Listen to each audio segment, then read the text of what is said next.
All right. And we are up. I'm Austin Light with American Demon Comics, and next to me is Brandon Ingram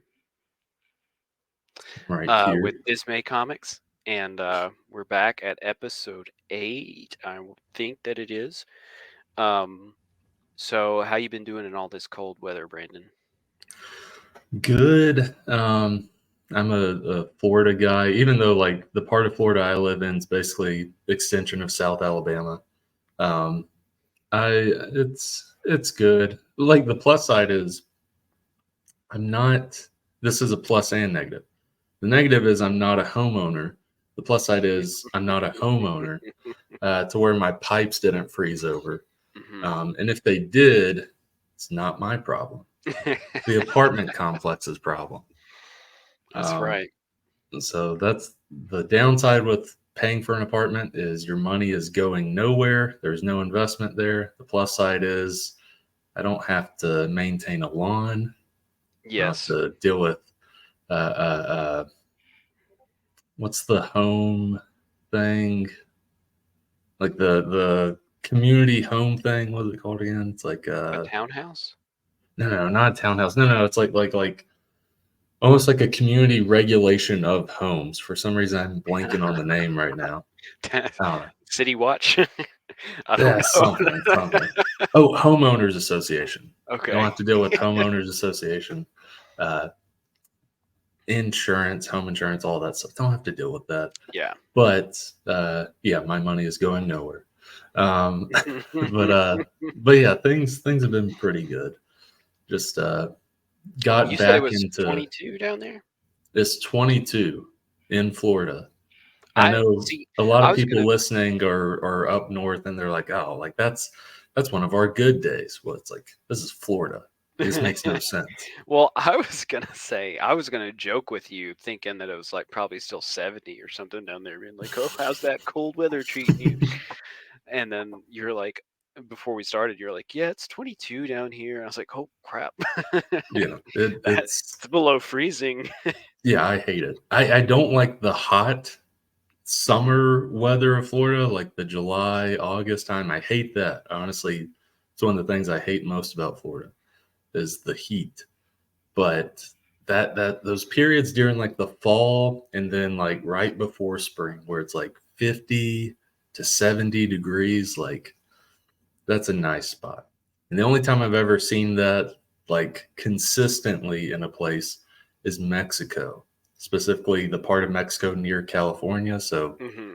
maybe one day, if I'm migrating or moving specifically for weather and temperature, I'll Hmm. just live in Mexico. Hey, um, that's a that could be a hotbed for paranormal activity. I mean, I I've always been tempted to move somewhere that's kind of a hotbed, and that would be kind of bring some excitement to my life. Yeah. And the part of Hopes. Mexico I'd move to isn't bad either. It is kind of like a port's there, so like tourists go in there. So like Mm, yes, cartels are an issue in Mexico, but this part of Mexico, like it's not really. hmm. Yes, I do have to go through Tijuana to get there, but I'd be going through Tijuana during the daytime rather than at night. Mm. So I'd be safe. Um. So we haven't spoken since before Christmas. Yeah. Lots happened with both of us in that Yeah. 3 4 week span. So I want to talk about, okay, like I said before the show, Kevin, no script. Um, also, uh, uh, gifts, Christmas gifts, um, and the my self-publishing of Envy issue 1. Um, so let's start with Christmas gifts. What'd you get for Christmas, man? So it's the adulting Christmas, but I'm okay with it. Uh, my main thing, which it helped out a lot in terms of cost and stuff. My parents uh, helped basically pay for new tires that I haven't got yet. I think this week, my dad was like, "Hey, like I'll take you," and I was like, I can go get them, and you Yeah, can go just get pay me those back tires. later. But but yeah, so new tires is a big thing. I got mine What I rotated get? the other week or just last week, and they Oh yeah, found some cords were showing on the inside of one of them. So I had to get it replaced and another one patched up. So I'm probably going to be having to get a whole new set before too long. dang. Because I Yeah, think I it's meant to wasn't be 2020. expecting to have to get new tires so soon. Like I got tires, bought them for Christmas, December 2020, and then put them on like January 2021. And the warranty, I think, was like 60,000 miles or something for them. Got 40, maybe 50,000 out of them. And the issue is, I think it's just bad tires, maybe bad tire company. Like Mhm. they started dry rotting, and one was like real bad. Ooh, And I already had to like change that one out, but the others aren't that bad, but they do need to be changed out. yeah. But yeah, that was Well, my big thing was tires. Uh, my sister, I think she got me something. I hope she got me something. I'm trying to think of what she got me. Uh, a it's Lowe's probably like gift card. a. Oh, this sounds so bad. I'm glad she. Hopefully, she doesn't watch this. What the heck did she get me? I'm guessing it was like a T-shirt, or I don't know. It honestly was probably something like I can use, because that's what Mhm. I want with gifts. If like someone's like, "Hey, what do you want me to get for you?" Like, I'm okay with that. I am okay with people giving me like a surprise gift. I'm okay with that. If someone asks me, like, I'm going to give them something like you tell you. I can't even talk right now. You tell. I can use it. That's what I'm trying to say. It is Practical. early in the morning. Uh, like that's the stuff I want. Whether it's like, hey, I need a new set of silver Sharpie Mhm. markers or whatever, because I think I did ask someone that. I think that's one of the things I got for Christmas was like a 2-pack of those silver Sharpie markers, because whenever I was doing the Tales from Town City, like sending all that stuff out, that's also something that happened uh, since last time we recorded. Was I Yeah. sent all the Tales from Town City stuff out? For some of those, for one cover specifically, I signed with the silver marker, but both of them were just like completely out, and like I didn't want to run to the store just to get another Sharpie marker. So I was just trying so hard to just use it. And eventually they just gave out. And I think I used a bronze one or a gold one. And that one actually worked well. But someone got me new silver markers. So that was good. Nice. Nice. That's pretty much my Christmas gifts. I'm sure I got other stuff, but I can't remember. Well, I'm kind of the opposite. I like to choose my own clothing and stuff like that because I know what I need and I know what style I like in those things in which I need. Mm, Um, so it's and the size, blah blah blah. It's hard for people to kind of line all three of those things up for yeah. me outside of my own opinion. Um, I like to get uh, anything practical having to do with like my business and stuff through business account so that I can write it off. Oh, yeah. Yeah. Um, I just now got this year or this month I got the EIN so I can start like putting all that in. Um, so I'm the opposite. I like stuff that I can't use in a practical manner. Um, things like uh this Soul Eater Perfect Edition manga hardcover, very very nice. Does absolutely nothing but entertain me. Um, That's a use though. When I say when I say something I can use, uh, I'm glad they don't listen to this podcast. But some friends of mine, I hope they don't. Some friends of mine, because I'm just like roasting people's gifts right now. Some friends of mine got me like Halloween gifts this past Halloween, and like most of it, like I'm not going to use it all. And Oh, really? I'm almost wondering if it's like a case of they were gifted it and they gifted it to me.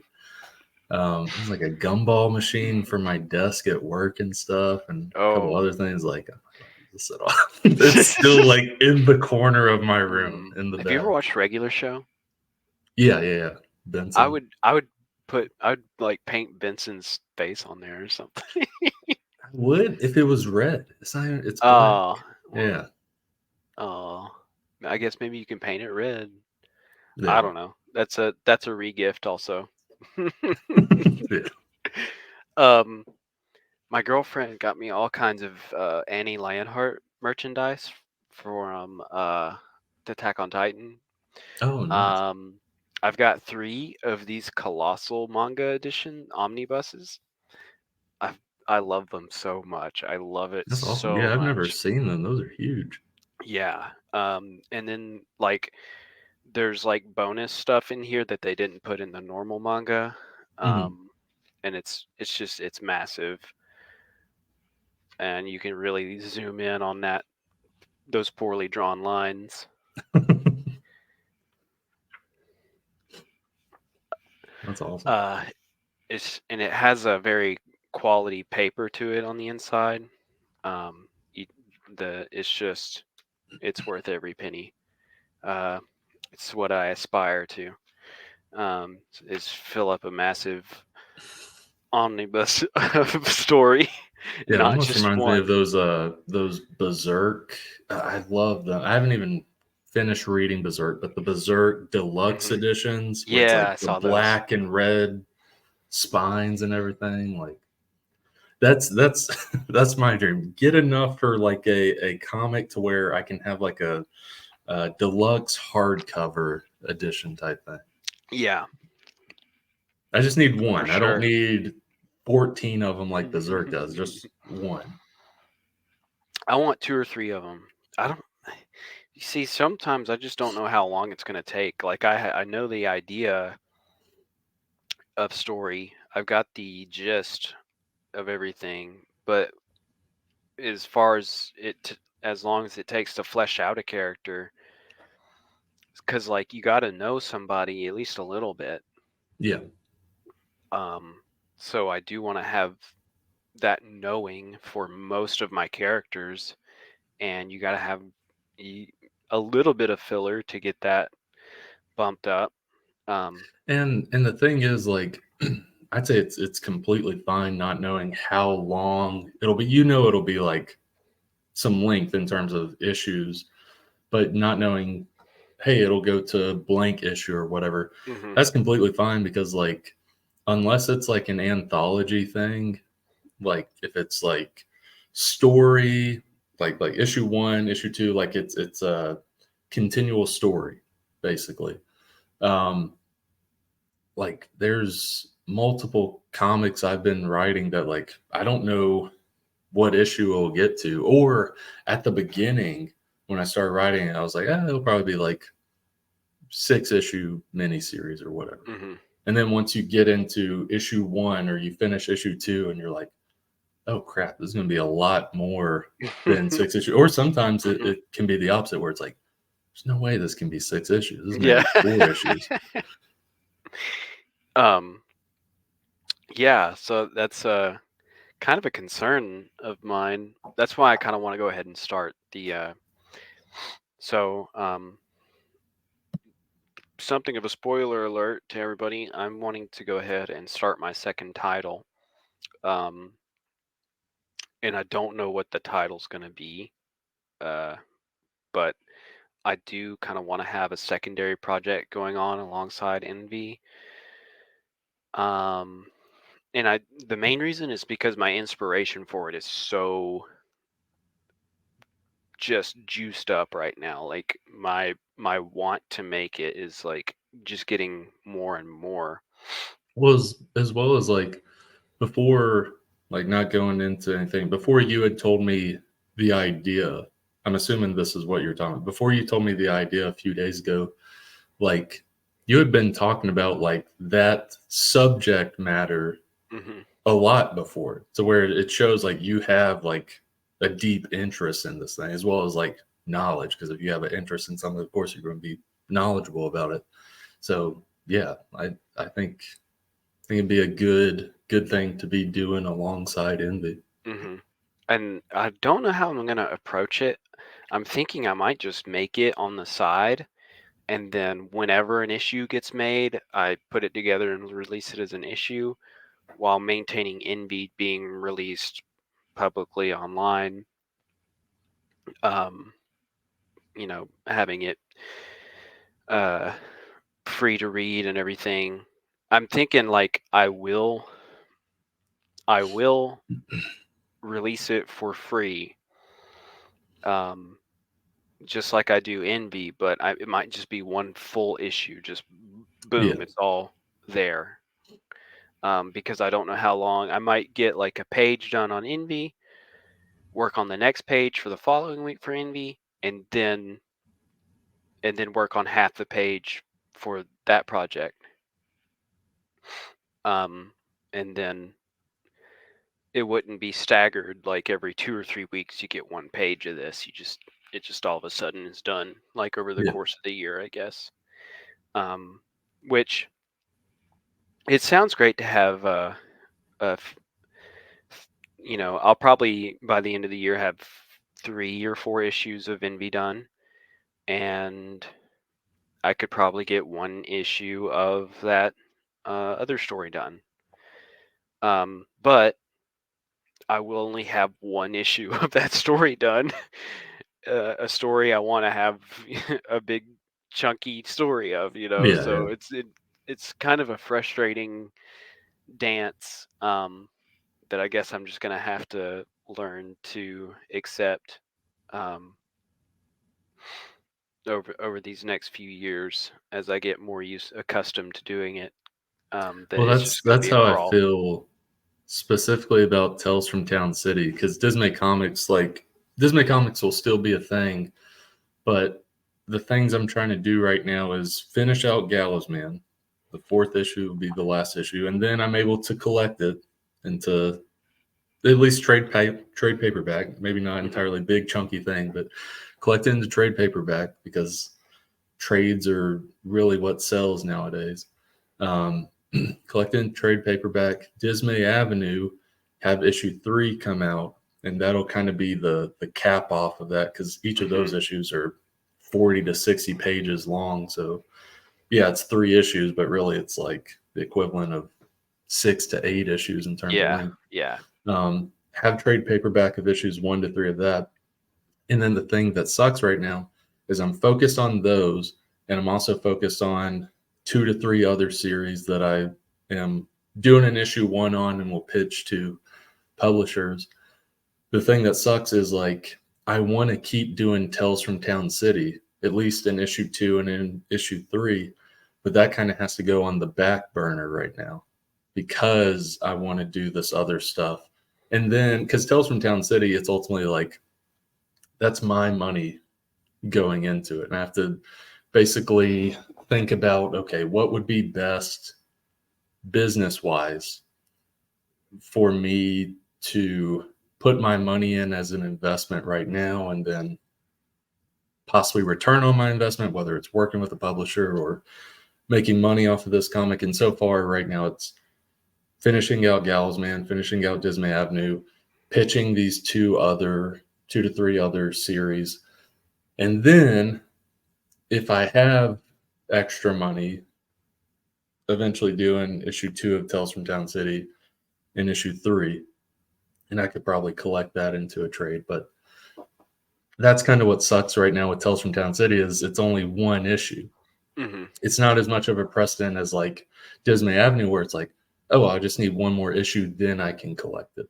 Right. Tales from Town City, it's like I got to do at least 2 more issues before I can collect it. So Sounds it's like on you the could. back burner right now. Sounds like you could have a massive Kickstarter for different projects. Oh yeah, like Gallows Man 3 and Dismay Avenue 3, those are the 2 things that should come out this year. Gallows Man 3 Likely Kickstarter May or June.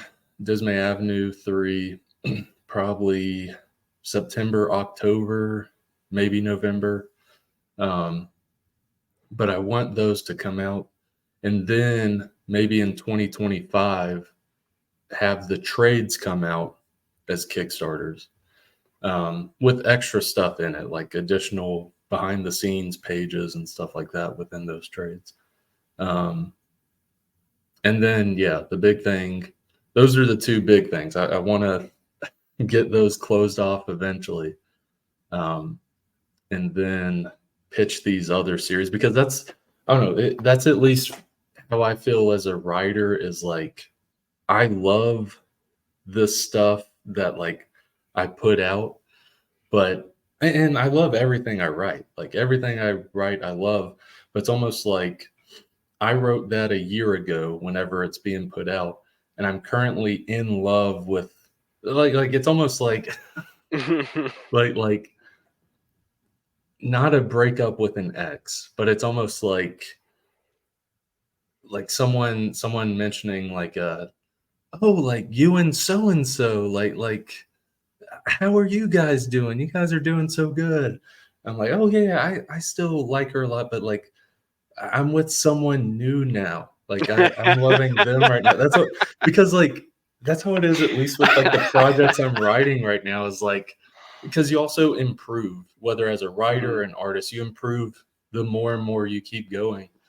And like people love like Tales from Town City issue 1, and I still really love it. Like when it comes to the stuff I've put out, I'm not saying narratively it's the best thing I've put out, but I think it's like the best quality thing I put out in Mhm. terms of all aspects, in terms of Mhm. the writing, the art, and I will say the writing, because like a lot of experimentation for writing for me, like doing the onomatopoeias and all that crap with the Fierce Pet story. Like I hadn't really Mhm. done that type of stuff before. Um, so it's like the best quality thing, as well as like the way the comic feels, the way the comic looks, all that stuff. Factor in all that stuff. I think it's the best comic I've put out so far. There's all this other stuff I'm writing right now and have written the past 5 or 6 months, where I'm like I'm so glad everyone loves this, but I can't wait for you guys to see the stuff that I'm doing right now. Yeah. It's I don't know. That's the struggle, because I'm sitting here thinking as you're talking, like, uh, it's like we will still love it when it in the Oh yeah, future. And it's like I still have a passion for like a Western theme and the paranormal, that it would just that I'm never gonna like not think that this is gonna be a fun yeah, project. yeah, But then you're like, I just want people to see it. Like I want it to be made and to show it.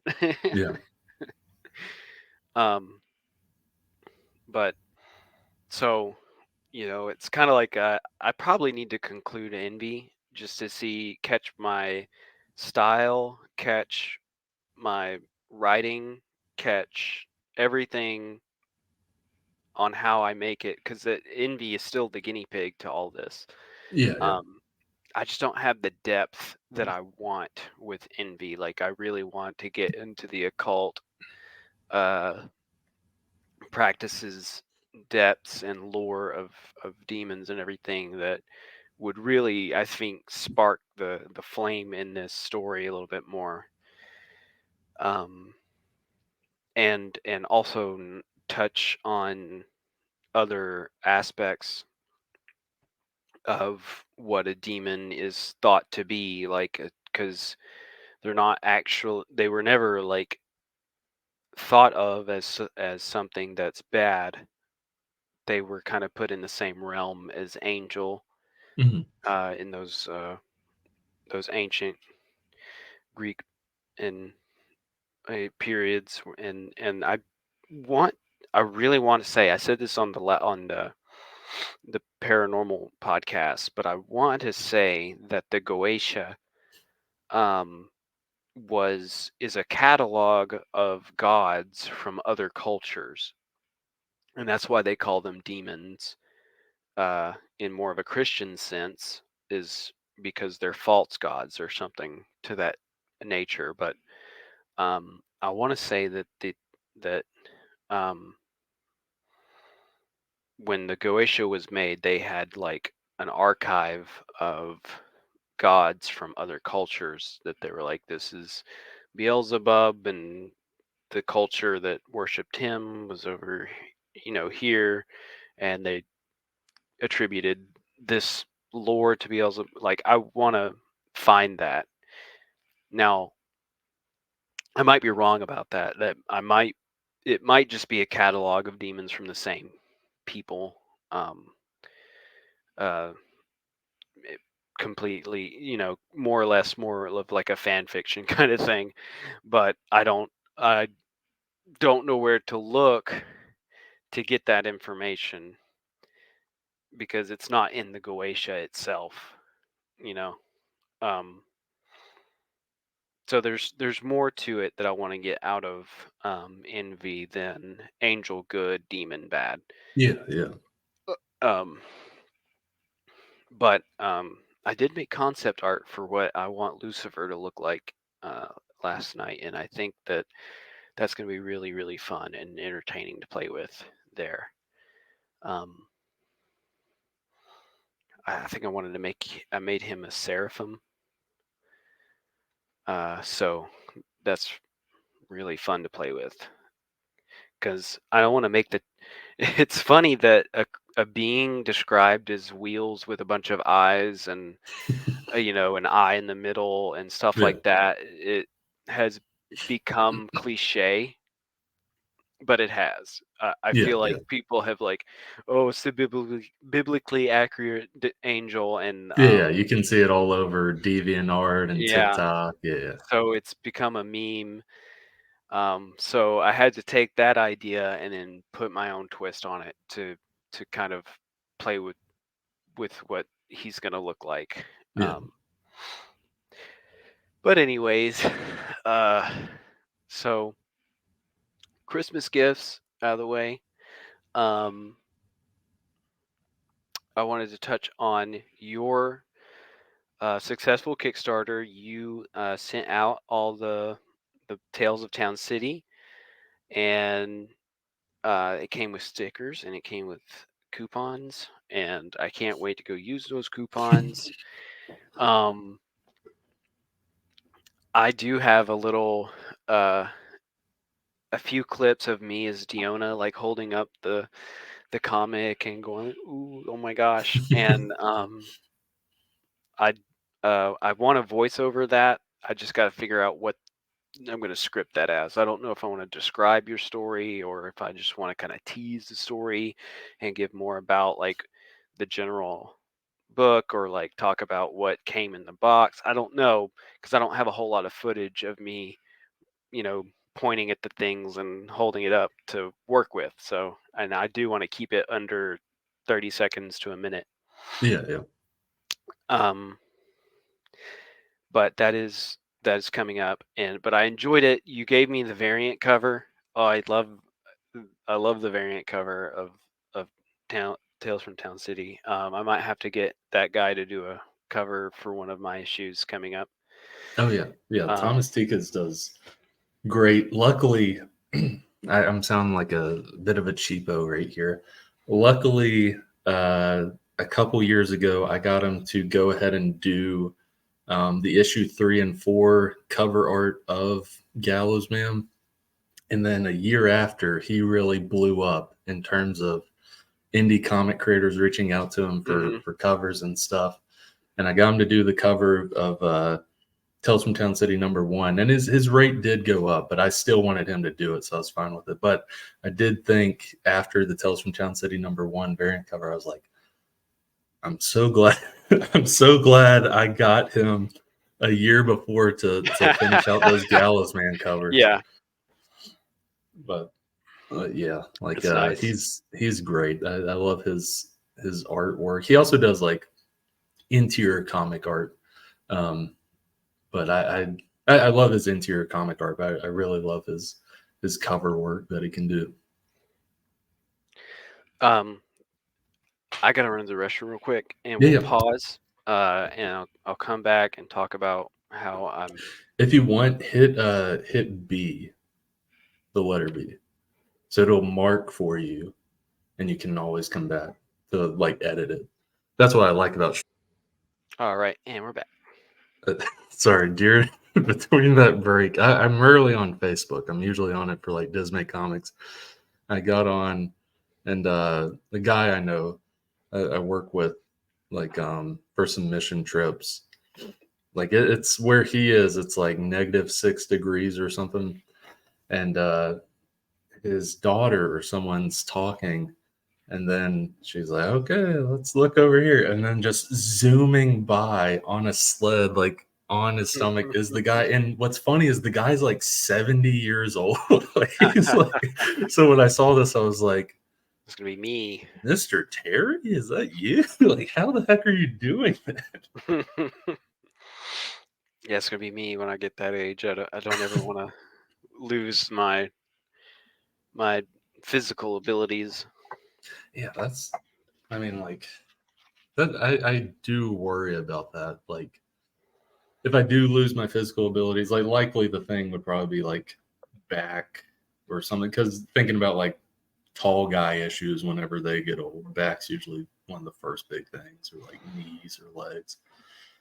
If I could, yeah, if I could maintain physical abilities, that'd be good. The biggest thing that I'm not trying to go down a dark path here, but I would, I'd much rather that go out first before mental capacities Hmm. like dementia or anything like that. That's the Right. stuff that like really scares me. But yeah, Well, I feel that's like if you keep your body strong, it'll kind of it'll send signals to your brain that you're more youthful than your actual, like, what your years would say. I guess yeah, you. yeah, Um, but any rate, I can actually, if you ever have like back problems, like pains or knee pains, anything like that, you can just ask me real quick, and I can probably point you in the right direction. Um, because I've had a lot of pains in my shoulders, back, and knees and stuff like that from heavy lifting or from repetitive use or anything like that that I've been able to fix. Um, so I can either speak from experience, or I can point you in the right direction, or I can be like, yeah, you need to talk to like a professional about that. yeah, yeah. So. I'll definitely hit you up. But I haven't had, luckily, as well as like Mhm. knock on wood, if there's any wood around, that sort of superstitious stuff. I haven't really had any major back pain. Like I've like a mission trip happens and there's a lot of like working and carrying and stuff all week or whatever. Like the next day, obviously I'll probably be a good bit sore, but Mhm. after a day or two, like everything adjusts itself. But yeah, that is something I've seen with like older people that are like over 6'4". Like I see them either like slunched over and Mhm. walking or just talking about back pain. So it's something I'm trying to stay mindful of. Yeah. Um, well, if you stay at a healthy weight and you're moving and not and you eat relatively well, you'll probably be set for a pretty good life. Um, so I went through my self-publishing process with Envy, and I don't know. I want to say I showed this off in the last podcast. Maybe. Yeah. I there was a podcast I didn't post, so I don't know if that was it was Oh yeah. probably not that one. Um, but due to sound issues and recording issues, and me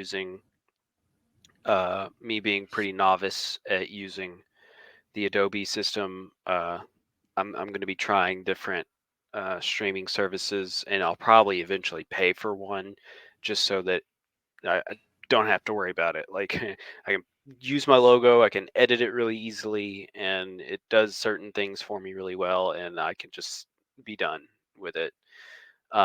But I self-published my first issue for Envy. I did it through Best Value Copy. This feels like it got wet or something, but they did pretty good.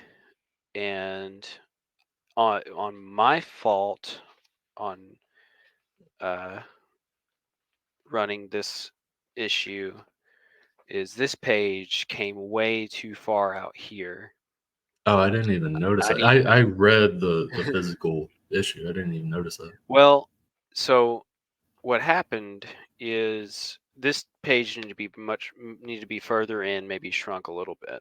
Um, because if I trimmed it, so I was trimming the top right here, down here, and on the side, and getting rid of this white border and making it a normal comic book size.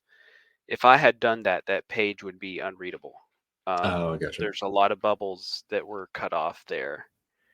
Um, and then this page also was a little too far over and was getting cut off quite a bit.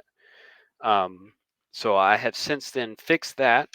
There's also not like a spelling typo, but a typo in the story, and not really. It it was right to begin with. This angel says Satanus instead of Lucifer, but he needs to be saying Lucifer because those are going to be two different people in this Mm. in this story.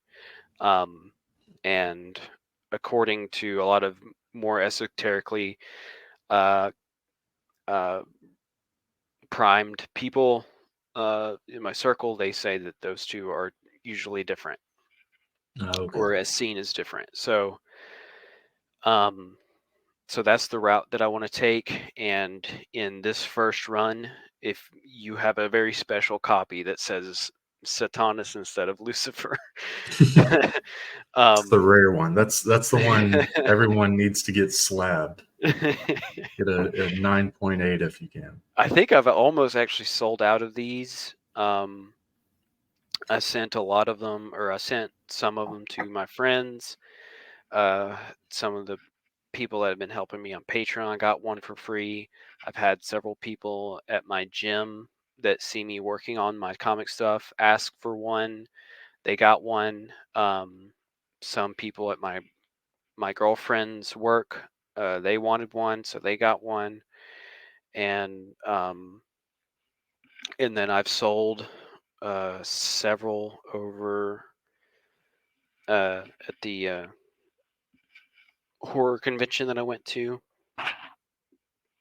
I don't think I had them. I don't think I had them for the Anime Fest, but I think I'm down to like less than 10 right now.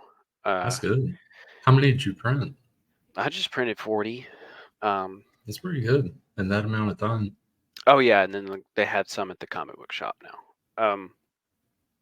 So uh, I had the same around a few days after I ordered them from Best Value Copy.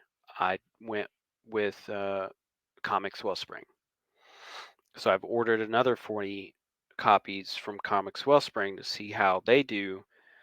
Um, and they are taking quite a long time. I probably or put in the order about Thursdays ago, about If 3 weeks you put it ago. in December, it's probably going to be at least a month till you get them back. I've put orders in around the November, December time before, and it took forever. Like that's the thing is like Gotcha. in terms of quality for cost, they have the best out there in terms of Mm-hmm. offset printing. Unless you want to get 1,000, 2,000, 3,000 copies, there's other places that do that that are a lot cheaper. But if you're Mm-hmm. just looking for 25 to 250 copies or whatever, Right. Comics Wellspring's like best cost for quality. But I've mentioned this to someone. I want, there's other offset printers out there, but I want, or on demand printing, whatever you want to call it. I want another competitor to be competing with Comics Wellspring, Mm-hmm. because as much as I like the quality for the cost, like it takes so long with Comics Wellspring, Mm-hmm. and and not entirely to fault them. It's one of those things where the past 2 years, like people have just been flooding in there, and I know Yeah. they've been hiring more and more, but it's tough to keep up with as Mm-hmm. many people that are going to them. Um, I just want like another competitor that way, like I don't know, like not saying like Comics Wellspring like gets into shape or whatever, but like I Mm-hmm. don't know, that's what competition can do. It betters both parties. Right. Because that's really the only issue I've had with Comics Wellspring is like the past two orders I've had with them, Dismay Avenue 1 and 2, and then Tales from Town City #1. Like one, it took a little bit for me to get the comics. It's not the 14 days they say. If someone's thinking it's the 14 Mm-hmm. days, double that, triple that, maybe quadruple that. Um, like, but once you get it, at least for me, could be completely different. I hope it's different for you. Once you get it, at least with Dismay Avenue 1 and 2 and Tales from Town City, there were issues to where like I was like, hey, this needs to be corrected. And luckily I don't have to pay anything. They're Mm-hmm. like, okay, just put it in the box. Here's your shipping label. Um, Ship it back and we'll ship you new copies. And I got the new copies. They look great, that sort of thing. But that's added time. Like Yeah. that's the time there, time coming back. Like that's why it took till the end of December / beginning of January for me to ship out Tales from Town City, Right. was like that wait. Because trying to think when I ordered everything for Tales from Town City, like the Kickstarter ended October 5th or 6th, something like that. Within a week or two, I think 2 weeks later, once the money came in from Kickstarter, I ordered the stickers, the t-shirts, and the comics. Stickers came in like a week. Like Mm-hmm. I like, I think I use Make Stickers. Make Stickers Mm-hmm. does good. Um, and then the t-shirts were, I think like 2 3 weeks. It wasn't Mm-hmm. that bad. And then by that point, I have all the other stuff. I have the coupons, all that stuff. It's now at latest middle of November. Still no comics. And then with all the issues and stuff, I didn't finally get the good comics till middle of December, middle like third week of December maybe, and that can be frustrating. The plus side is with Disney Avenue 1 and 2, I had dealt with this kind of issue with Comics Wellspring before, Mm-hmm. to where Tales from Town City, my delivery expected date I put on there was January 2024. Worked out perfectly. I wasn't expecting it to actually go out January 2024. I was hoping it'd be Yeah. November or December. Worked out perfectly though, because it did go out in January. But Well, that's what the Comic Lab guys kind of preached, saying like when you do your Kickstarter, give yourself 2 or 3 extra months, mm, just because you don't know what's going to happen. yeah, And whatever. if they get it early, ooh, yay, they get it there. Yeah, It's exactly. exciting, you know. I think I had heard that from Comic Lab and implemented that. Because yeah, whatever your expected delivery date or shipping date, whatever it is, yeah, add 2 to 3 months to that just to be safe. Because like you Hmm. said, they get it early, it's like, oh, a surprise. If they Yeah. get it the date you say, there's no issues there. Right. Um. So, with this so far, price wise, you're right. They're actually cheaper. I thought Best Value Copy would have been cheap because at $125, there's no shipping. You pay no shipping. The problem is I've got to trim it. I've got to staple it. and then I don't get a print proof. I don't get a digital proof. I get nothing like that. They just send it. They print it and send it. So it was fast, and the quality's good, but I have 40 messed up copies floating around now. You know, people kind of like that sometimes. It's like, oh, this one's rare, but for me, I want it to be right, and there's just things I didn't notice in my document setup for two of these pages. They got trimmed off really bad, and I wish I had been able to have like what it was going to look like. Um, and then on as well, I have to set up the pages in a format where when I put it together, they got to stack into Oh each yeah. other, and you got to have a staggering page count that kind of goes in opposite Yeah, directions. you don't have someone else doing that for you, like with Right. well, you don't have someone else doing all of this for you, like Hmm. with something like Comics Wellspring. So I've ordered for the same price that I got these off Best Value Copy.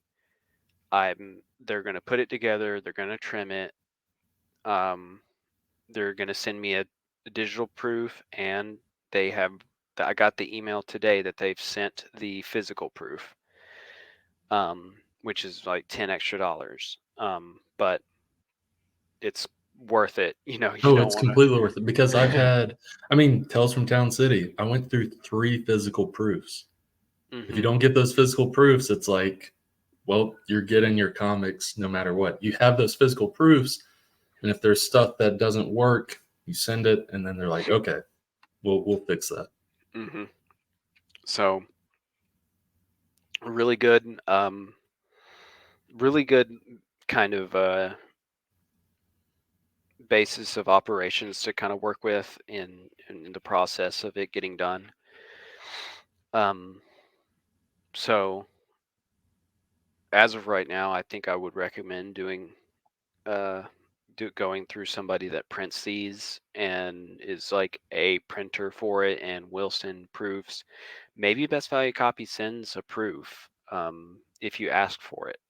Yeah, yeah, But I don't.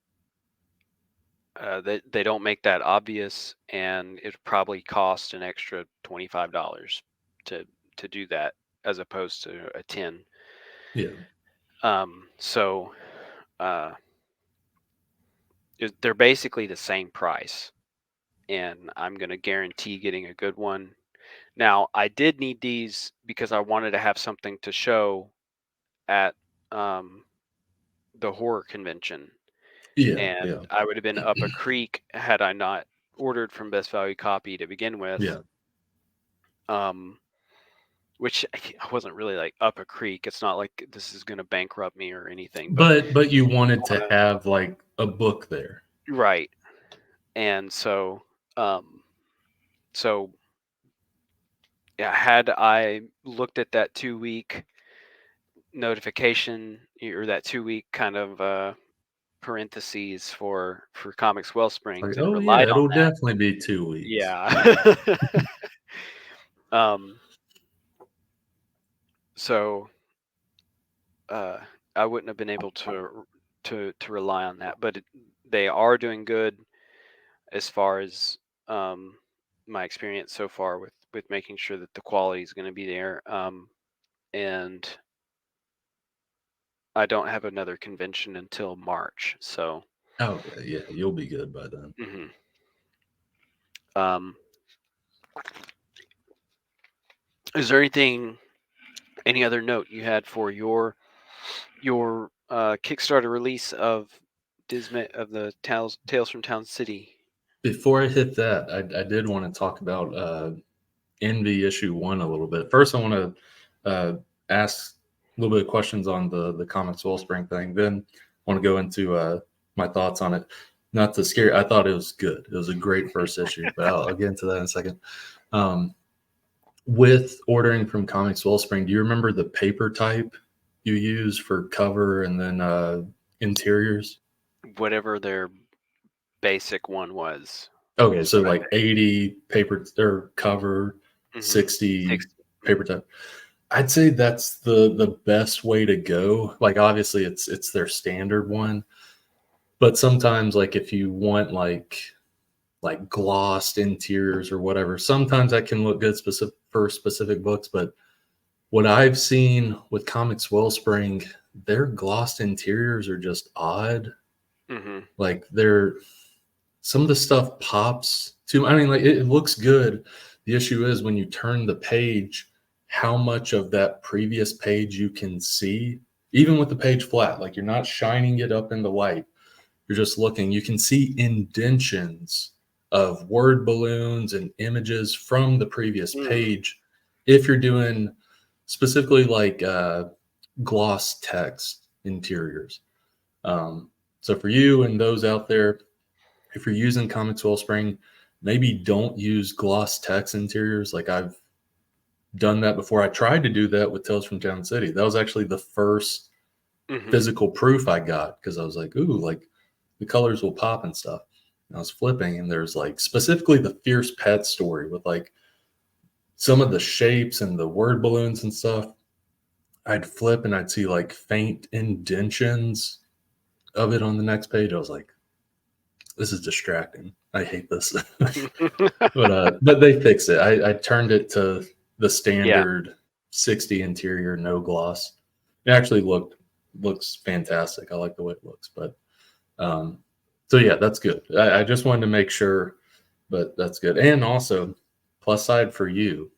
I'm not saying like you thought about this when you first started doing Envy, but the plus side for you is cheaper because of black and white. Is Mm-hmm. a good thing right there. Like that Now, I color definitely I bumps the usually price. do it. I I I usually do it in color. Like I will, if I have the option of black and white or color, I usually say color. Just because I don't I don't know what's gonna show through and what's not gonna show through in Yeah. the grayscale. I If don't want you it if to you get muddled. choose color, I think they might because I think it would still count as grayscale to where I think they'll like default it to black and white in their Mm-hmm. programming or whatever. So that's good. But Envy issue one, I thought it was a very solid first issue. Like it's good introduction into the world without like how some issue ones are where it's like here's all the world building, here's all the exposition. Like there's a lot of indie, not a lot, but there's a decent bit of indie comics that are like that because they want to cram everything to you Mm-hmm. so that you have it and then issue two can go from there. But I thought it was very solid. The amount of information you gave leading towards the end and everything. To where, yeah, I'm looking forward to issue two, seeing where the story goes. I actually thought it was a good idea on the back where you basically said like kind of the route it's going, like the Mm-hmm. synopsis of the story, kind of. I thought it was very solid. Um, and like this, the one tiny nitpick I have, I think is completely solved with you using Comics Wellspring.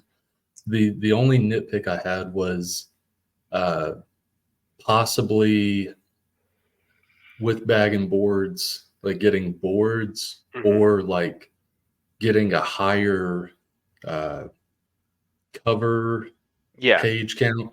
But with, I mean, like with Comics Wellspring, like that covers that in terms of the Yeah. cover. Because I was just thinking, like readers, specifically, I'm a reader. I don't care about this stuff.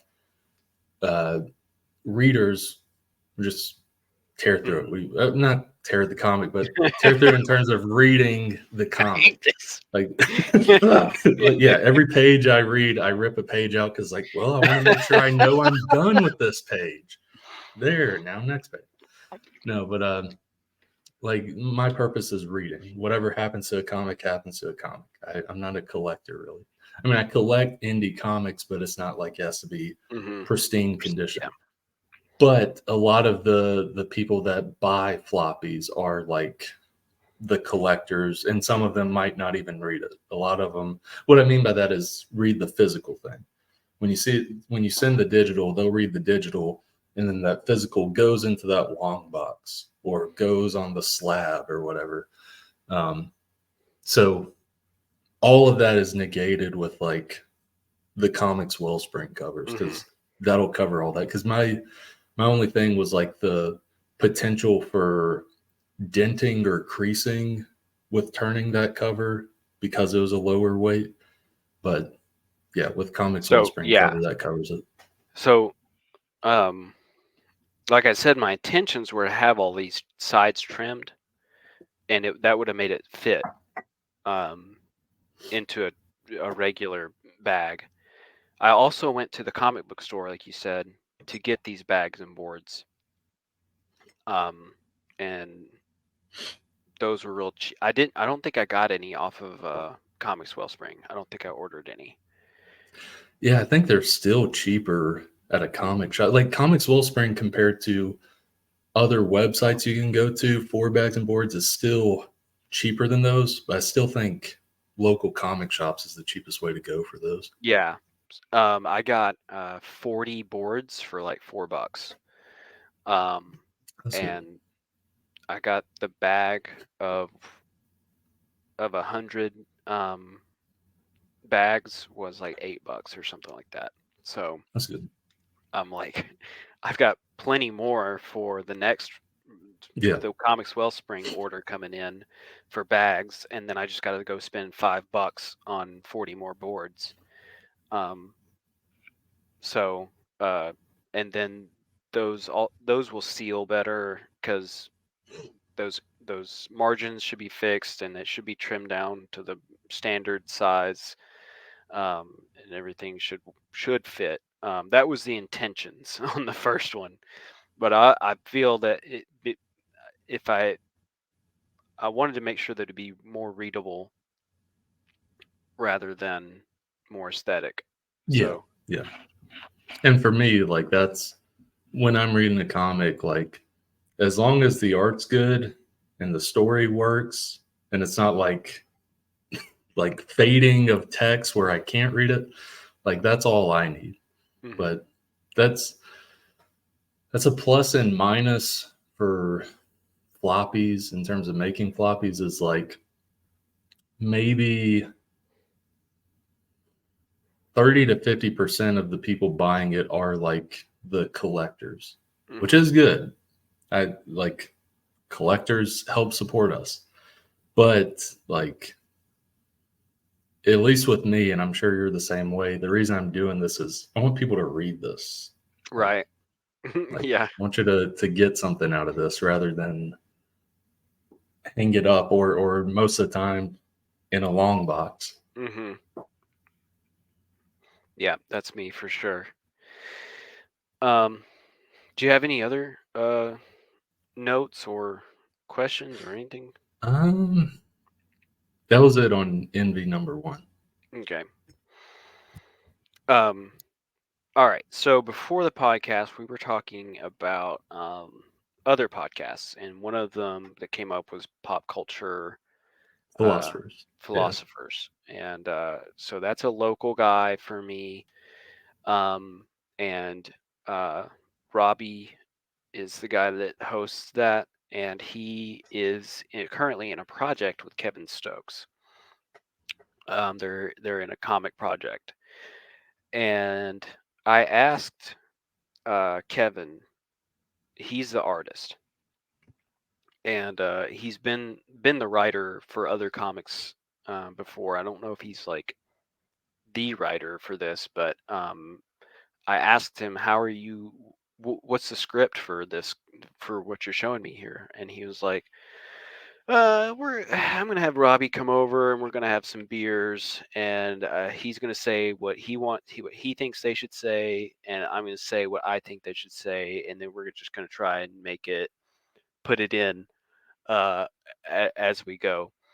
And I was like, "That is a brave move." So I'm guessing they have like a concept at least, and Yeah, then yeah. okay. Like he has full-fledged pages made, like not just pretty much aside from having dialogue and having color, um, these pages are pretty much done. and Okay. he's got like 8 or 10 pages of whatever they're making, probably more by now. Mhm. Um, and uh, you could kind of follow the story without the dialogue, and he said that that's part of his goal, is doing that, is to make with his art, is to be able to follow a story without needing the words. That's some of the best like comic art to me, especially if I'm someone who's buying original comic art. I like it because nowadays you don't have, especially after the 90s, you don't have where they pasted the word balloons and the dialogue like they Hmm. did from 60s to 90s onto the original art. Like added a layer and pasted it. Now it is plug in digitally after Hmm. scanning. But yeah, like some of the best stuff is like you don't need any of the dialogue, don't need any of the narration bubbles or boxes, but you still can see a story being told just through the art. I love that. Hmm. um which I think, I think that's an awesome tip, probably something that I should try and follow a little bit more. uh but damn, do I is that like that's a crazy concept to me, to not have a script. Like, you're not even like drawing off of a script. You're just kind of like, And I just got the going from it. characters Yeah. and they're meeting and these things are happening, and we'll we'll give them words later. That uh, also shows like a closeness in terms of I'm sure they're friends. Like mhm. there's a close friendship there because I've never done this, but I could imagine, and all of the artists I've worked with are great and nice, but I could imagine them telling me like, no, like no, I need a script. You don't Hmm. do this to me. Yeah. But if you have that close relationship, that bond, I could see it working. So something interesting about scripts. I went and followed Jim Jim Jim Rugg. Rugg, my some Conan artist, Oh, um, on is it Facebook. He Mafu? Maybe I'm thinking of No, someone else. I want to say it was Jim Zub, something like that.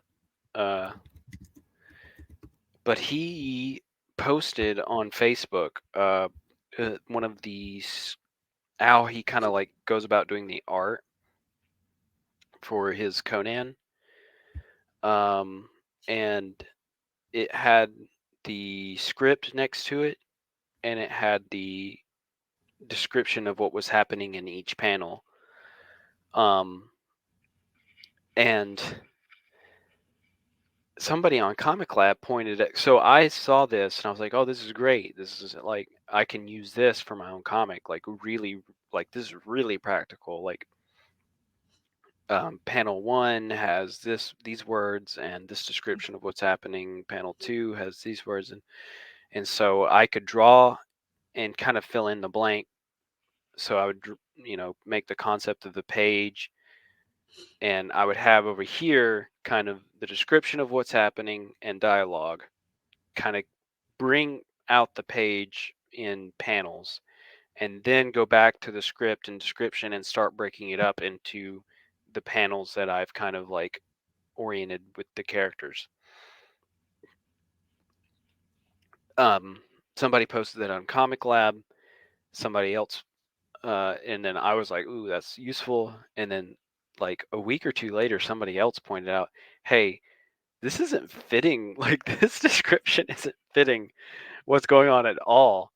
So like they read the description and it says, so and so enters the room. They have like this regalia on and this sigil, and they're holding this.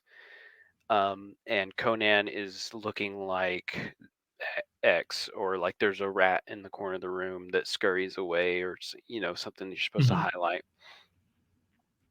And none of that would be in the panel. Like, yes, somebody comes into the room. Yes, they say something akin to what's in the script, but like the description of what they're wearing isn't right. The description of what face Conan was making was not right. There was no rats in the room. There was, like they just left out all this stuff that's in the description.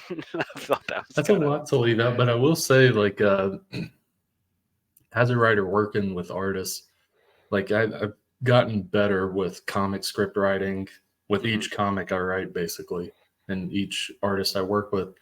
But I mean, there's stuff that like is not going to be beat for beat. There's going to be panels that are not beat for beat of the script, because hmm sometimes like the artist has a different interpretation, or there'll be that dialogue, that conversation between us whenever like the thumbnails come back or the sketch comes back for the page. And then there's tweaks where it's like in the description I did say this, but seeing it now I think it'd be better if it was tweaked like this. So it's one of hmm those things where like, yes, it says it in the script, but I'd say this is probably every comic script. hmm There's at least a few, if not several things, and it can a lot of times be minor things, but few, if not several things that are tweaked or changed from script to finished art, because you are the writer. Like let's say it's a writer who isn't a comic artist, or it's a writer who does comic art but not really professionally. You are limited in your knowledge of comic art. Yes, you've tore through comics. Yes, you write comics, all this stuff. But sometimes that artist has been doing it for years, decades, whatever it may hmm be, to where what you originally thought would work in terms of panel layout, or specifically what's in this panel, it actually looked better like this interpretation of it. Um, Even a seasoned writer who's been doing it for a decade plus knows that, like, hey, this is a collaborative effort. hmm Not everything beat for beat that is in my script will happen in the comic, nor should it, because oftentimes the artist can change things up a little bit. It hmm still maintains the panel or the story or the page, but certain things need to be tweaked sometimes. Um, I think most comic writers understand that, um, unless you're Alan Moore. If you're Alan Moore, he wants you to do everything that's in the script, which he writes great comics, hmm but his attention to detail every panel is insane. Well, when I don't, as me being the writer and the artist, it feels like sometimes it's hard to let go because I have to take a step back sometimes and just be like, this panel is not special. It doesn't need this detail. It doesn't need this background. It doesn't need these fancy contour lines and stuff. Yeah, it's a head Mhm, talking. It's a talking head. Why do I need all this crazy detail mhm. background and stuff? Like, no, you can put a solid color as the background. And then, but the artist in me is like, oh, I just want to put some quality in this thing, and Yeah, it's yeah, got to I be get that. good. Um, then it'll slow me down, and that's something that I have to be reminded of every time I look at the Attack on Titan manga. Every time I look at it, like it is there.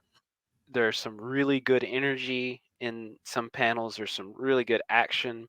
There's really good movement and emotion, and sometimes the anatomy is garbage. Sometimes it's really wonky. Sometimes the lines are really showing out, like the scribble is really like coming out of this. In the scribble, having line work show is fine, um, but I think it's more fine in those energetic scenes where everything's like coming out of my arm, as I draw this action.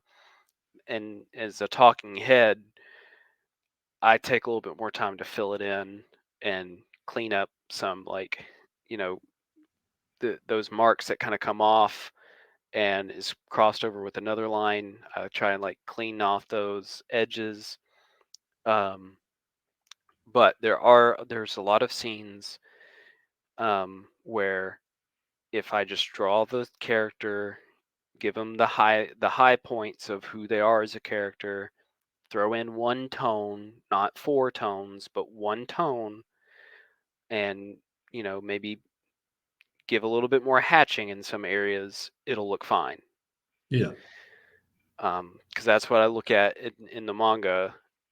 That it's like plenty of story is told with just these characters in their basic shapes and one or two tones put on them. So it's hard to kind of draw back from those details. Uh,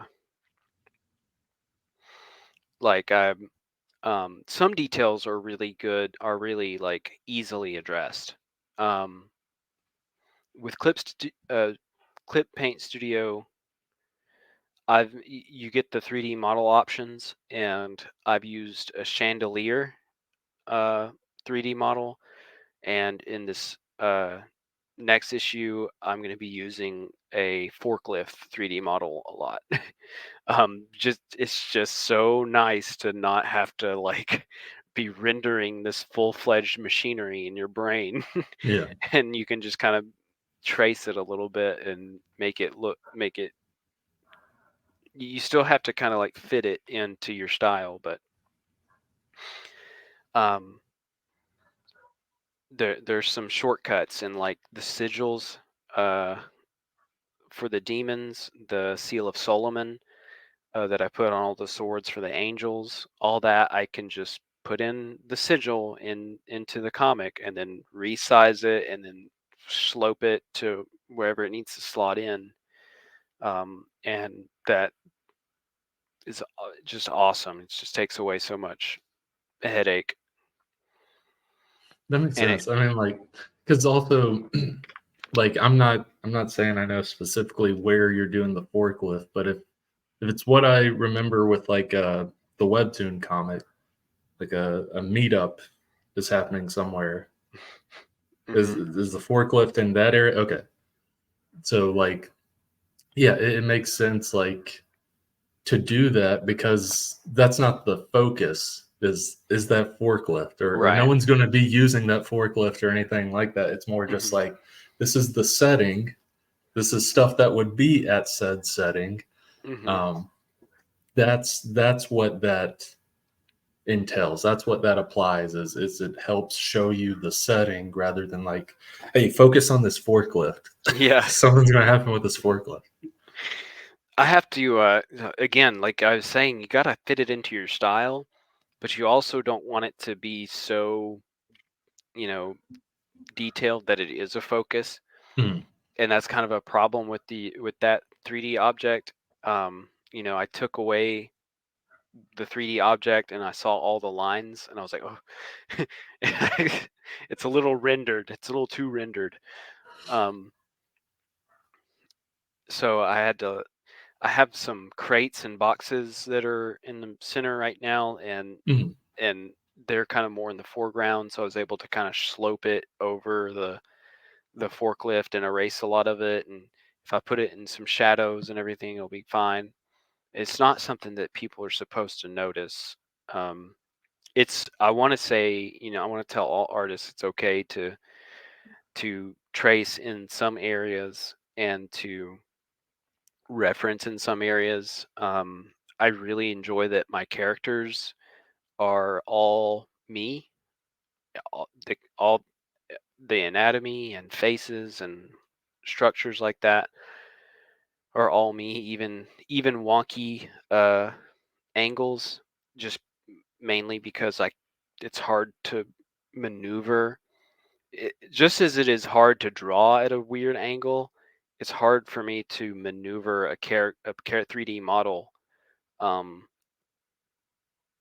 on not in a 3D modeling program, in a 2D, more oriented 2D setting, Yeah, because you and then can't adjust orient that like 3D the, model. yeah, yeah. It's weird, and there's all these other appendages that you're having to work with: the neck, the head, shoulders, elbows, fingers. there's like a way that the chest comes forward here, and then a way that it comes forward here, and then a way at the hips that it's like, oh, that's harder to deal with than you think. So it's actually kind of faster if I'm just trying to like draw it and eyeball it. Mm. So I don't use it for like those situations as Yeah, it's you know. ultimately it's like you said, it's not the focal point of the panel or the page. It's the things around it that Give it a little atmosphere. yeah, give it atmosphere. Ultimately, a reader, because that's the thing is I'm not an artist, but when I'm conveying stuff to an artist, we're both writer and artist, very like detail oriented in terms of Hmm. what's on this panel, this page, that sort of stuff, to where half of the stuff we are putting in terms of backgrounds or whatever, we notice. Most of the readers don't notice though, but it's almost for a peace of mind for us, as well as some readers who have a more critical eye and are reading and might be thinking about, oh, what are some errors in here in this comic or whatever it may be. If that stuff wasn't there, they might possibly be like, it's not a lot going on behind Hmm. this person or in this atmosphere. So at the end of the day, it is kind of a peace of mind for us, but the reason we're doing it is mostly for us.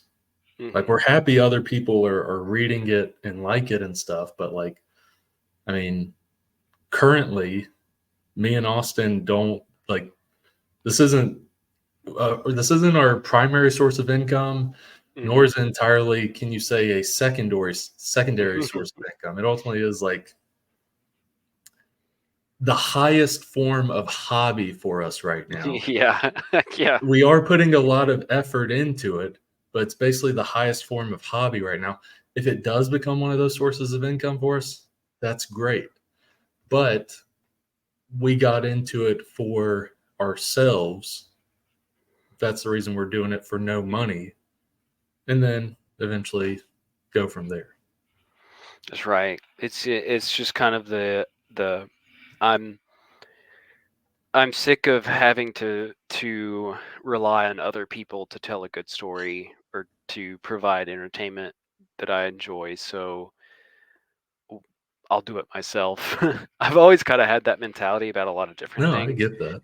where it's like I'm just like I I want this thing and you're not giving it to me. So I'm That's going to do it literally myself. been the past like over year of me writing comics. Like the past year specifically has been almost nothing but comedies. Maybe a short horror here and there, but almost everything I've written the past year has been nothing but comedies. And I think it's exactly what you're saying. Like it sounds kind of not, it ultimately is like we are trying to put entertainment for ourselves that we're not seeing, as well as offer something to people that you might not entirely see. For me with comedy, like there are comedy comics out there. There's not a lot. Hmm. Like like I don't know. I really like comedy. I like comedy movies. They've kind of fallen off the past 5 to 8 years. I think the last like really good one we had was maybe like 21 Jump Street or something. Um, Dang. I mean, like I'm That's trying to far think of back. something. Yeah, it was like 2012. I'm trying. I liked a decent bit of 22 Jump Street. It's not as good as 21 Jump Street, but I gotta run to the restroom again, so I'm okay, gonna yeah, pause yeah, yeah. real You're good. quick.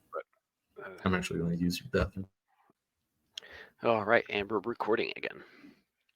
But yeah, with comedies, I feel like I've seen some good comedies the past 10 years. Not to bash on any that have come out the past 10 years, but like those memorable ones. Like, not saying I love Step Brothers or anything, but it's memorable. Like Hmm. those memorable ones that are there. Um, when it comes to comics and comedy, well, first I'll say with movies, comedy currently doesn't sell. That's the reason you don't see it as much anymore. Clearly, it doesn't sell. If it made hundreds of millions of dollars, there would be more of them. That's just why we're not seeing a lot of them. It's probably the same thing with comics. There's not a lot of comedy comics, and yes, there's going back to movies. Most MCU movies has comedy in it, but it's not specifically a comedy. Right. It's action with comedic elements here in it. I'd say the same as with a lot of comics, specifically Marvel and DC. They do have comedy in some of their comics, but it's not the focus. Mhm. And I don't know, like the only way to really get like comedy comics nowadays is to go into the very indie scene. Like, can't get it at Marvel or DC. Uh, Sometimes you can, but most of the times, no. And if you can, that book is going to get canceled like 6 issues in or something. Um, and then Boom, IDW, all that stuff, pretty much no comedies. And same thing, it's either a miniseries or it'll get canceled. Um, to where you got to go to indies to find specifically comedies. Um, like the last really good comedy comic, yes, there was action and stuff in it, but a focus was comedy. It was like 2016 or 2017.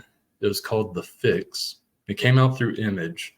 Hardly no one knows about the comic. Like I'm constantly recommending it to people who are wanting like a funny comic book. It's written by I think Nick Spencer, who he's done Spider-Man, all sorts of stuff. Captain America. He was the one who did the Captain America is a Hydra agent storyline. He did Secret Empire and all that. The issue is it's sold, but he was rising up in Marvel and DC, and those are the books that were selling to where he eventually put it on hiatus. He got to issue 12 of The Fix, and he didn't cancel it. It was just like, it's on the back burner indefinitely. I don't know when I'll get back to it. Eventually, I will get back to it. But I don't know. For me, that kind of sucks. Like I like a funny book. Like that was, I mean, it's literally what comics were called for the longest time was funny books. Mhm. But, I like comedies. I like funny comics when you can find them. But I don't know. Like Well, I like me a drama. The biggest thing right now is horror. I really like horror in terms of things that are reviving in comics is horror. But I'd like to see some more comedy, which is like what we were talking about. I think that's why I geared so much the past year into writing specifically comedies. Is like I'm not getting my fix anywhere else, so I guess I'll give myself my fix. yeah. And I'm enjoying writing what the stuff I'm writing. Like I'm getting my laughs from it and stuff. And when it comes out, hopefully other people will as well. But it is kind of that. It's like I'm not seeing it for my entertainment, so I'll just create it as my own entertainment through my writing. Well, it sounds like to me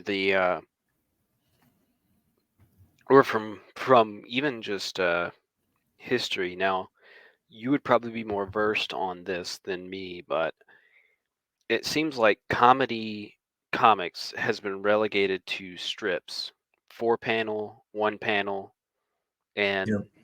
um, because of things like Garfield and Peanuts and Calvin and Hobbes, um, it seems like that's where Strips, you would find the comedy of comics. strips as well as like they're not in floppies anymore. If you Hmm. want a comedic thing, the thing I'm trying to think of is a huge selling book, and it still is. The guy who does like the aliens, it's the blue aliens that like are doing human tasks Yeah. and stuff. It's like the 4 panel pages. Hmm. Like it's those sold like crazy. Those are comedies. Like that's a comedy Yeah. book, but it's sold as a book, and I'm okay with that. It sells a whole lot better as a book than it would as a floppy. but as floppies, there's not a Hmm. lot out there. It is, like you said, a lot of it's delegated to strips, which also sucks because strips are like being erased. Like, not many newspapers are really doing them anymore. And if they Hmm. are, it's like getting to an end, um, to where, yeah, Well, they like got to it be is.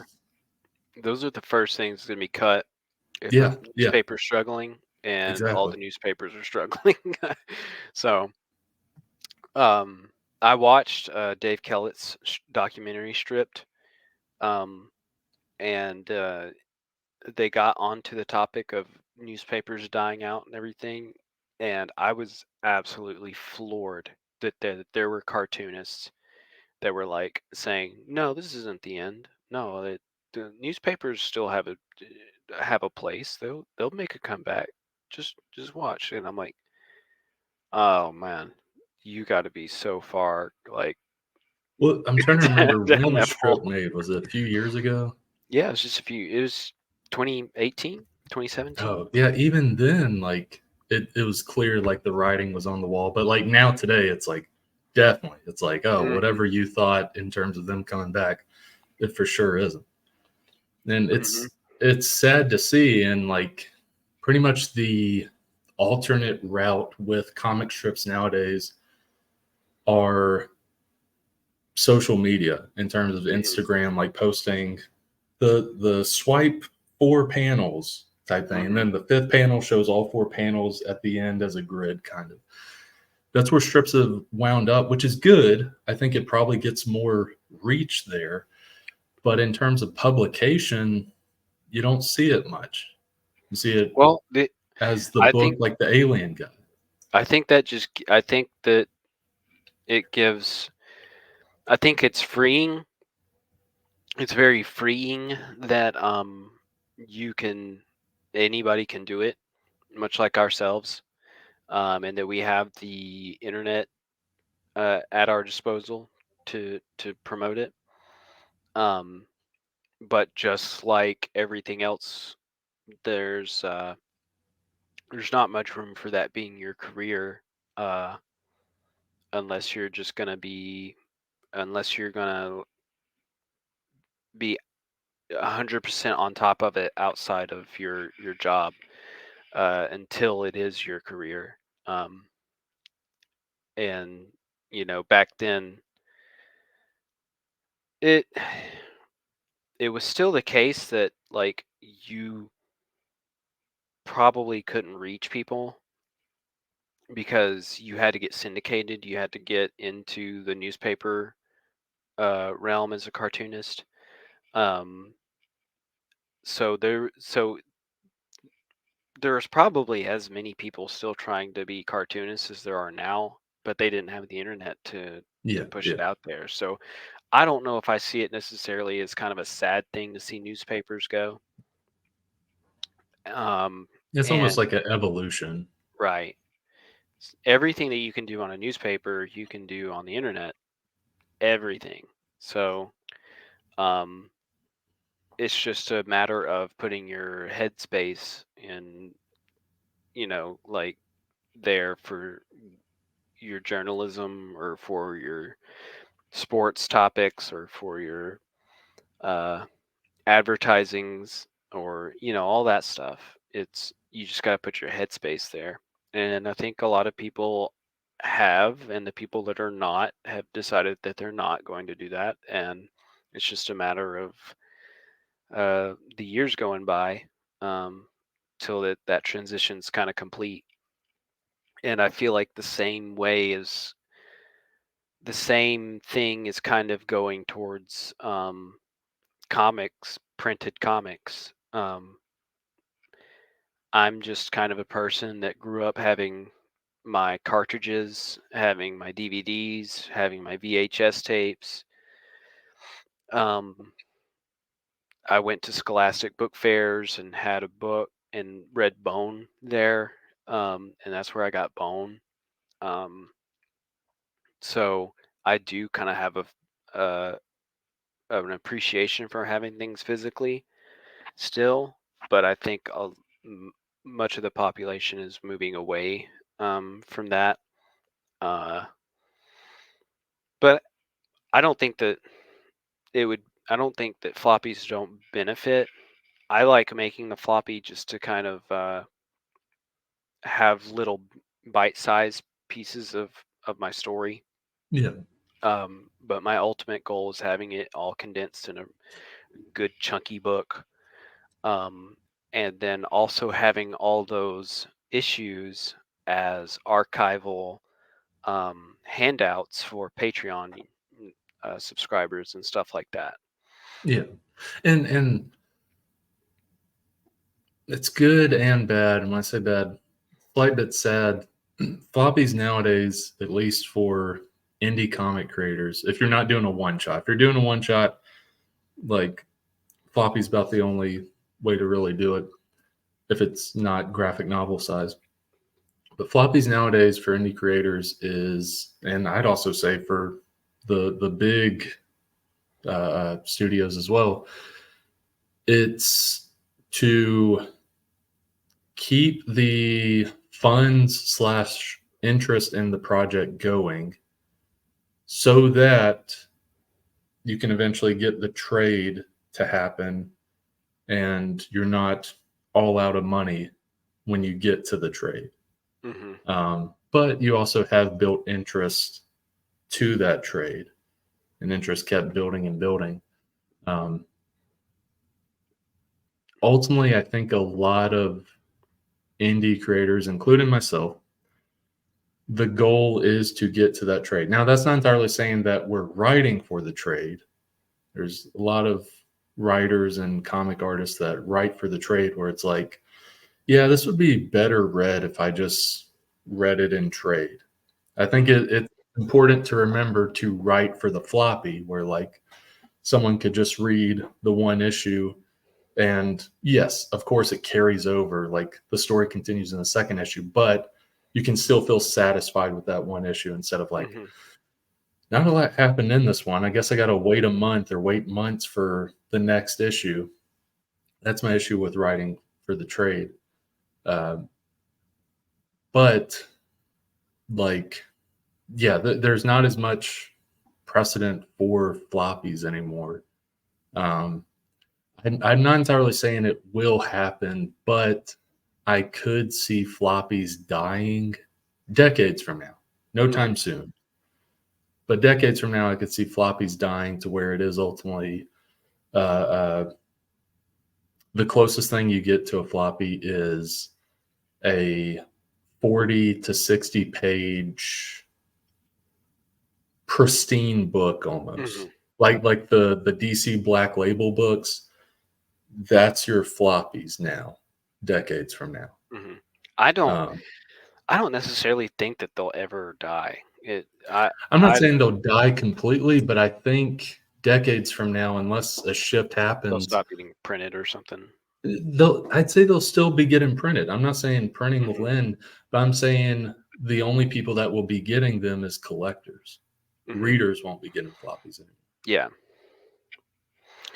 Um. I don't see. I do disagree on that point. Um. Because I could be satisfied on the anime alone of Attack on Titan, but I'm not. I want every version of Attack on Titan there is, and I did preface that I do like having my physical products and stuff, but like with Marvel, um, I really like the Marvel Cinematic Universe. I don't need all the DVDs. I don't have the passion for it. It's there's too much in this world for me to want a physical version of everything. But Attack on Titan, that's the most pristine story I've ever went through, and I want to have every version of that. Um, just because I love it so much. There's no other reason for me to have it. I can have all of the box sets of the manga, but I still want the regular omnibus. I want the colossal omnibus. I want all the posters that come in a box set. Um, I want all the figures and everything. But Oh I yeah, have I'm such a not passion saying for the story that I'll get physical stuff for it. yeah. And the thing is, both with manga and Marvel, DC, Image, etc., I think the collected route will be the I think that's rising and will continue to rise. Hmm. I don't see that going down. What I'm saying is I think the issue by issue, the floppy will die. Not saying completely die, but die down. Because I mean it's comics are doing good, manga's doing great. But also with manga, even in Japan reports like yes, like the weekly Shonen Jump, that's in the printed format, whereas 20 to 50 different books in it. That's doing good, as well as all the other ones, all the other magazines that have the 20 to 50 stories in them. But those aren't doing nearly as good as like the stuff you're talking about that you want, the Tonkabon volumes or the omnibus volumes. Like all of that stuff I know will continue to do good, if not keep excelling. I think it's going to Hmm. keep rising. But the single issue, I think, is slowly dying. The non collected form of it. Hmm. I think that it would get too expensive because I don't think that there's enough people buying all the the prints. So I do think that it would get too expensive at some point because I loved Spider Gwen and Silk, and I have a large collection of those comics. But Spider Gwen just kept coming out and kept coming out and kept coming out. I'm like, it's just too much for me. This is too Yeah, yeah. much. Like, I don't like her that much. Well, that's ultimately an issue with Marvel and DC as a whole is Hmm. like read a writer's run on a character basically, and you could stop there. Now, people Hmm. keep going, but I mean, like with Batman, if you read Batman for over 5 years, you will see the cycle, the cyclical nature of it, where like so much has happened in these 5 years, and then it's not a reset, but storytelling wise, it's almost like a reset that next 5 years, where it's like Hmm. almost all of this seems like the exact same plot and overarching plot that happened 5 years ago. You can say that with almost any big Marvel or DC thing, which is why like I don't. I mean, I'll if I read Marvel or DC, I'm buying trade. I don't buy Marvel or DC floppies anymore Hmm.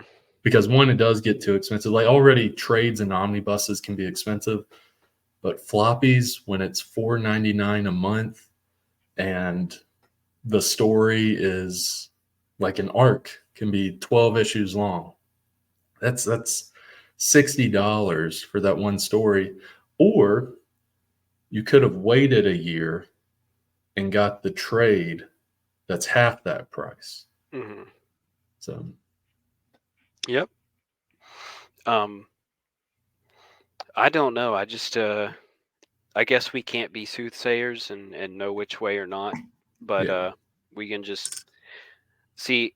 I I'm gonna just continue to treat floppies just like I did this first issue, and just kind of like ballpark, like, well, I'll probably sell all 40 of them eventually. Yeah, yeah. Um, and so if I need more, I will have profited off those, and I'll just send in another order and get more. Um, so, and then my Kickstarters will be for big volumes, uh, trades, so that those can be more easily funded, and I'll also have all the assets that I've used for the previous issues to be bonuses and, you know, more stuff for the tiers in that. But um, yep, like I And said, we'll every just have to see yeah, as we go. and I was gonna say everything I said for anyone listening that wants to be a comic creator or is a comic creator, like none of that's to discourage you from making floppies because I think where floppies are excelling, if not like doing better than it was 5 to 10 years ago, is the indie market. Like the indie comic market, I think floppies have increased, whereas like with Marvel, DC, Boom, all that stuff, floppies have decreased the past 5 years. But indie market, I think it's increased in terms of sales. Hmm. Like because I think I don't know. I think the consumer is smarter than some companies think. Like the consumer thinks like or the companies think like, oh, like they just want the collected volume. Like Hmm.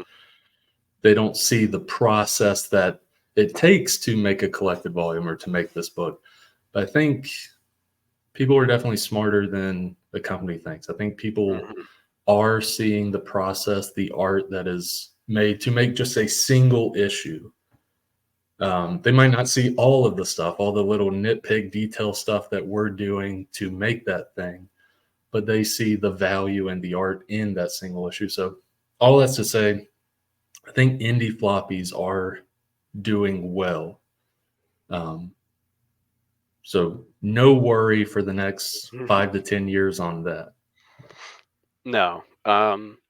And I was considering posting everything new that I've done back on Webtoons, but because I am making it in a vertical scroll format again Okay, yeah. for the website, and because it just makes it so much easier just to. I have the comic book page, and then I put it in Photoshop, and I slice out. I know how to use the select tool, and I can just slice out everything that I need per panel, and then I have the document already divided up into the panels, the size that I need it to be. And once I do that, and it's just so easy to put it out on every single social media uh, platform. I just throw it out on Facebook and Instagram, on Reddit, on Twitter. Um, Easy peasy. Uh, so I was considering putting it back on Webtoon, um, but I had sent the Comic Lab guys a message being like, "Hey, what was like some of the reasoning, or I'm kind of reluctant to put it on Webtoons?" And they were like, "Well, why are you reluctant to put it on Webtoons?" I was like, "Because I think that if I'm not mistaken, I heard one of y'all talk about the terms of service being kind of alarming, and you didn't do it." And they were like, "Well, Dave's lawyer took a look at the terms of service and said that it's probably best for him not to post on this platform." Okay. And I was like, that's still really alarming to me. Like, if a Yeah, lawyer yeah. is like gonna be like advise against free advertising for your comic, and and take away or to advise against an audience, for what you do. I still find that kind of alarming. So I don't really want to do that, and I also don't really want to be going back and forth, being like, I'm not on Webtoons, I am on Webtoons, I'm not on Webtoons. So it's something I'm gonna think about a little bit longer. Um, Yeah, I'd but almost Webtoons is say, kind of a new is I think that platform is kind of the new area of comics, though. yeah. Oh, yeah, yeah. I'd almost say like if you're hesitant on it now, do another issue or two, and then see from there. Because at that point, like time has passed, you've thought it over, as well as you already have 2 to 3 issues of catalog. that can be put out like at a regular rate for Hmm. who knows how long on Webtoon, and you don't even have to really worry about like, oh, like we got to catch up or whatever. Yeah. Yeah. I mean, uh, you're all right about that. That was one of the bonuses that I could tell because that'd be eight. Now the first few pages I can kind of combine the first into the first webtoon, but um, it would still be like weeks worth of webtoons that I Mhm. just don't even. It's already done with. So, uh, but I think that's it for today, man. It was a good podcast. I wanted to talk more about your podcast with Tio, but we can do that next time. And I'll probably listen to a good bit more of it anyway. So appreciate you being on here and talking through these issues and these topics. Um, and yeah, go give Dismay Comics a like on Instagram and Facebook. He's Brandon Ingram at Dismay Comics. Thank you, man. And I'm Austin Light with American Demon Comics. And you've been listening to the American Dismay podcast. And we will catch you next time. Take care.